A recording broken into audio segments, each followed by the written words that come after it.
രണ്ടാം ചോദ്യം തരുന്നു അപ്പോഴേക്കും വഹി കഴിഞ്ഞു അല്ലേ? വഹി കഴിഞ്ഞു. രണ്ടാം ചോദ്യം വഹി കഴിഞ്ഞല്ലോ, റസൂലുള്ളാഹി തങ്ങളോട് കൂടെ വഹിയുണ്ടല്ലോ, പിന്നെ എങ്ങനെയാണ് മലക്കുകൾക്ക് അല്ല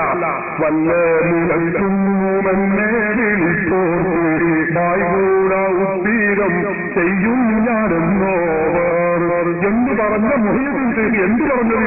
നമ്മളെ പ്രശ്നമില്ല. രണ്ടാമത്തിലാണ് പ്രശ്നം. എന്റെ മുരീദാകാൻ നരകത്തിലില്ലെന്ന് നരകത്തെ കാട്ടും മനസ്സിൽ പറഞ്ഞോ. മുഹീദ്ദീൻ ഷെയ്ഖ് റളിയല്ലാഹു അൻഹുവിനോട് മലക്കുകൾ വന്ന് പറഞ്ഞു, നിന്റെ മുരീദുമാരാരും നരകത്തിലില്ല എന്ന് മലക്ക് വന്ന് പറഞ്ഞു. അപ്പൊ അദ്ദേഹത്തിന്റെ ചോദ്യം എന്താ? മുജാഹിദുകൾ സർവ്വം ചോദിക്കുന്ന ചോദ്യം അത്. അല്ല, വഹി കഴിഞ്ഞല്ലോ, പിന്നെ എങ്ങനെ മലക്കുകൾ ഈ പ്രവാചകരല്ലാത്ത വലിയനോട് മലക്കുകൾ സംസാരിക്കുമോ? സുബ്ഹാനല്ലാഹ്. വിശുദ്ധ ഖുർആനിൽ നൂറുകണക്കിന് സംഭവങ്ങൾ, ഹദീസുകളിലും ഖുർആനിലും നൂറുകണക്കിന് സംഭവങ്ങൾ കാണാൻ കഴിയും. അതാ ഞാൻ പറഞ്ഞത്, ഖുർആനും സുന്നത്തും മുറുകെ പിടിച്ചാൽ പോരാ, അത് മറിച്ചു നോക്കണം. മറിയം ബീവി എന്ന് പറയുന്ന ഒരു ബീവിയുടെ ചരിത്രം ഖുർആൻ പറയുന്നുണ്ട്. അല്ലേ? മറിയം പ്രവാചകയല്ല എന്ന കാര്യം മുജാഹിദുകൾ കൂടി ഉറപ്പാക്കിയ കാര്യമാണല്ലോ. നമുക്കാർക്കും സംശയമില്ല.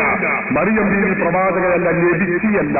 നമ്മുടെ ഭാഷയിൽ പറഞ്ഞാൽ റസൂലത്തല്ല, നബിയല്ല, അത് വലിയത്താണ്. ആ വലിയനോട് വന്ന് മലക്കുകൾ സംസാരിക്കുന്ന സംഭവം വിശുദ്ധ ഖുർആൻ എടുത്ത് പരിശോധിച്ച് നോക്കണം. നിങ്ങൾക്ക് അത് അറിയില്ലെങ്കിൽ അമാനി മൗലവിയുടെ പരിഭാഷന്റെ കയ്യിലുണ്ട്, അല്ലെങ്കിൽ മറ്റേ അബ്ദുൽ നബീ മൗലവിയുടെ പരിഭാഷ എന്റെ കയ്യിലുണ്ട്, ചെറിയ മുണ്ടത്തിന്റെ. അതൊക്കെ മറിച്ചു നോക്കുന്നത് എന്നാൽ കാണും. നിങ്ങൾക്ക് ഖുർആൻ സുന്നത്തിന്റെ ആൾക്കാരെ മറിച്ചു നോക്കില്ല, ഇതിങ്ങനെ പൂട്ടി വെക്കും. ഇതെങ്ങനെ അതിൽ കാണാം ഖുർആനിൽ ഇന്നമാ അന റസൂലു റബ്ബിക് ലിഅഹബ ലകി ഗുലാമൻ സക്കിയ്യാ. അങ്ങനെയാണ്. ഇന്നമാ അന റസൂലു റബ്ബിക്. മറിയം മലക്കുകൾ ജിബ്രീൽ അലൈഹിസ്സലാത്തു വസ്സലാം തന്നെയാണ് വന്നുകൊണ്ട് പറയുന്നു, ഇന്നമാ അന റസൂലു റബ്ബിക്, ഞാൻ നിന്റെ റബ്ബിന്റെ ദൂതനാണ്. മലക്കുകൾ സംസാരിക്കുന്നു. ആരോട്? പ്രവാചകരല്ലാത്തവരോട്. എന്റെ മുരീദാരും നരകത്തിലില്ലെന്ന് നരകത്തെ കാട്ടും മലക്ക് പറഞ്ഞോ. ഖുർആൻ പഠിപ്പിച്ചതല്ലേ? കഴിഞ്ഞോ? ഇത് നിങ്ങൾ നോക്കൂ. മറ്റൊരാഴ്ച ഖുർആൻ പറയുന്നു, ഇത് മറിയം ബീവിയുടെ മാത്രം കഥയല്ല.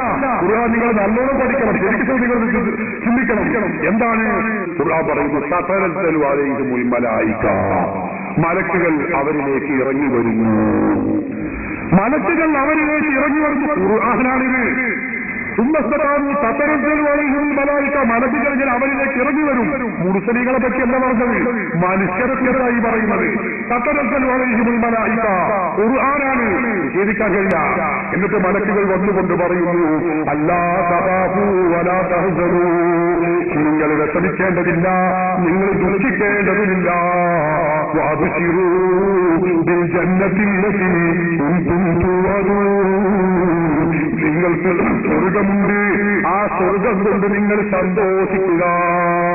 നിന്റെ മുരീദാരും നരകത്തിലില്ലെന്ന് നരകത്തെ കാട്ടുന്ന ലക്കി പറഞ്ഞോ.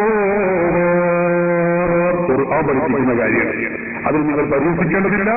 മുഹയ്യന്മാരെയല്ല, സുന്നികൾ അംഗീകരിക്കുന്ന എല്ലാ മാലയും ഖുർആന്റെ അടിസ്ഥാനത്തിൽ തന്നെ സമർപ്പിക്കാൻ ഞങ്ങൾക്ക് കഴിയും ഇൻഷാ അല്ലാഹ്. അപ്പൊ അതുകൊണ്ട് അതൊന്നും നിങ്ങൾ പരീക്ഷിക്കുകയോ കുറ്റപ്പെടുത്തുകയോ ചെയ്യേണ്ടതില്ല. നിങ്ങൾ ഖുർആൻ മറിച്ച് തുറന്നു നോക്കണം. അത് മുറുകെ പിടിച്ചാൽ പോരാ, അത് മറിച്ച് നോക്കണം. ഇതാണ് രണ്ടാം ദിവസത്തിന്റെ മറുപടി. മൂന്നാം ദിവസം ഞാൻ പറയാൻ മറന്നു പോകുന്നു പറഞ്ഞതാണ്.